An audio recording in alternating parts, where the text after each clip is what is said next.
everybody, and welcome to Reed's Reads Spider-Man Crawl Space Edition. Check us out at the SpidermanCrawlspace.com. Well, everybody, I'm back here to review two Spider-Man books. Of course, we'll go into, Mary Jane and Black Cat, issue number 3 by Jed MacKay and John Soros. And we'll get to my pick of the week and probably my favorite book of the week.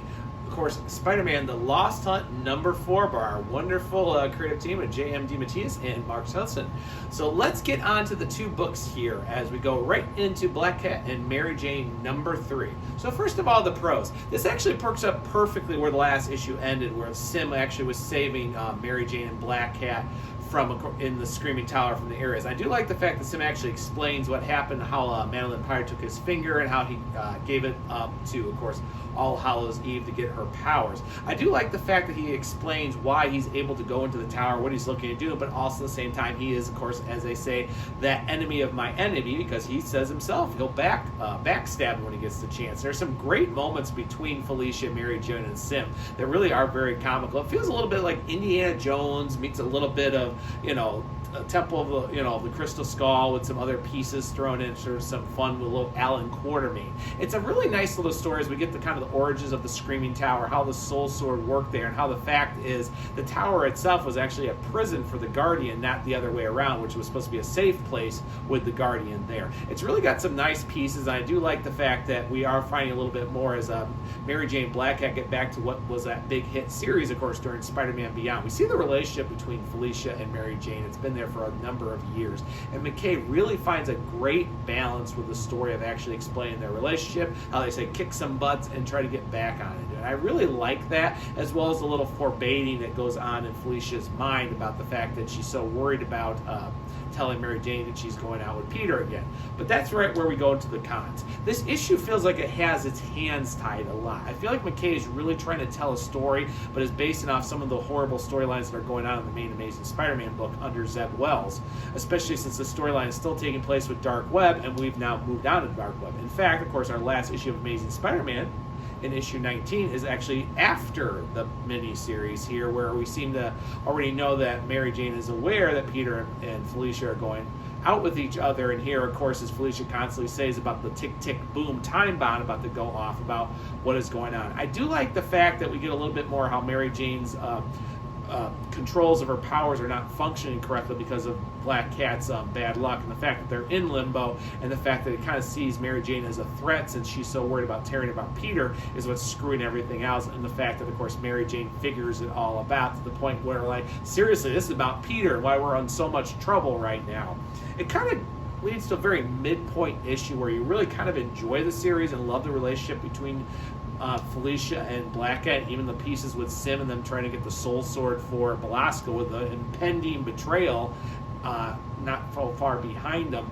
But at the same time, I feel like this issue really doesn't have a lot of stake in it, because the fact is we already know that Mary Jane's going to know about Felicia by the time we get to the issue. And the fact is, with Amazing 20 coming out next week, that's probably not going to touch about it very much, and we still have 2 issues of this miniseries. So, altogether, believe it or not, I'm going to actually give it a C, a solid C, not a C plus or anywhere in the B-minded thing, because honestly, it is a fun story, and I really like the relationship between Mary Jane and Black Cat, and of course, everything that's going on with Sim, with them trying to get this Soul Sword. It's actually kind of a fun story, but with everything going on, with Dark Web already over, and the fact we've already moved on to this in the main series, it doesn't feel not only the stakes in, it feels like it's trying to carry all the bad plots to just try to get to an end. So it's going to get a C for me.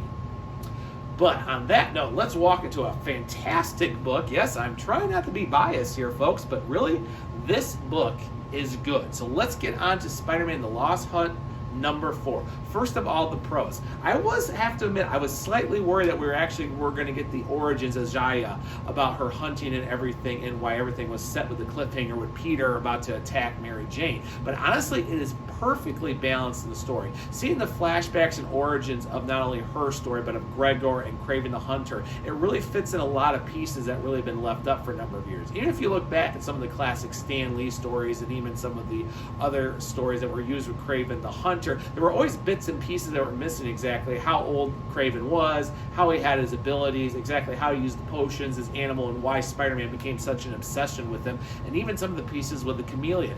It's so nicely balanced in this origin story as we get the full origin of not only Kraven the Hunter, but how Gregor really was, exactly the tragedy of Treasure's story, which I really felt bad with her as she went from this crazy kind of childhood to an semblance, finding love, all for it to all fall apart, and then the fact that everything with the Kravinoff family kind of messed everything up, but at the same time had helped her out. It's a very tragic story, and the back and forth between seeing Mary Jane trying to calm down Peter and break him out of his trance, and Treasure trying to get back out of her issues and leading to the main story is so well done, why Gregor is still in the background getting everything planned for his final attack. It's such a well-crafted story between the artist, between JM and everything. There is so little of the story I can really find no fault with. Unfortunately, I do know, as we know, one more day is going to happen, but this just cements that Peter and Mary Jane should be together. Not the crap that's been going on in the current run with Amazing Spider-Man, not even the pieces we just saw in Mary Jane Black Cat, but just showing why they matter, why they are part of each other, and so forth. And it is so well written of why they love each other, why they care about it, and how Mary Jane gets Peter back from the brink of craziness, and even explaining things from Kraven's Last Hunt about exactly how Peter was able to deal with his demons, why Kraven wasn't, which also led later on to his suicide, which of course we also know later on in Hunted by Nick Spencer about exactly why Kraven finally was able to die again in peace and have a thing. It brings all the stories so well together, from Kraven's Last Hunt, his first hunt, Soul of the Hunter, to right here, the Lost Hunt. Beautifully done, with a big interesting cliffhanger there with Gregor ready to strike with his animal pack, and also the shocker of cover 5, which actually shows Spider-Man, Peter Parker in the spider armor, with actually the one katana sword from the final hunt. There's a lot of excitement leading into the final of this mini-series. And seriously, this is the Spider-Man we want as fans. This is the Spider-Man everybody wants. Why Peter and Mary Jane belong together. We love Felicia, we love everything, but this story is getting a solid A from me. This is a fantastic issue as we lead into the big conclusion of Lost Hunt.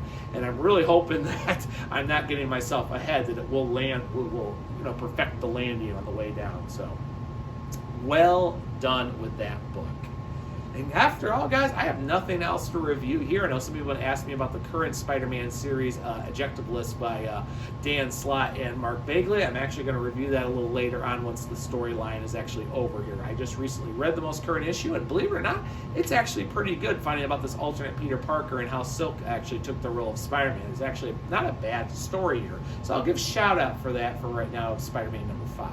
But on everything else, guys, I'm it for this week here. I'm going to head on back over to the Crawl Space, so you can join us and everybody else at SpidermanCrawlspace.com. Check out our Discord and our social media. Check out our podcast for amazing reviews from everybody from Chi-Town Spider-Man to, of course, our buddies Dark Mark and others here who keep this reviews going line and making Painbot's life just a little easier, but at the same time as Lost Hunt made Painbot a little less painful. So thank you everybody for that, and I'll see everybody later on the Crawl Space.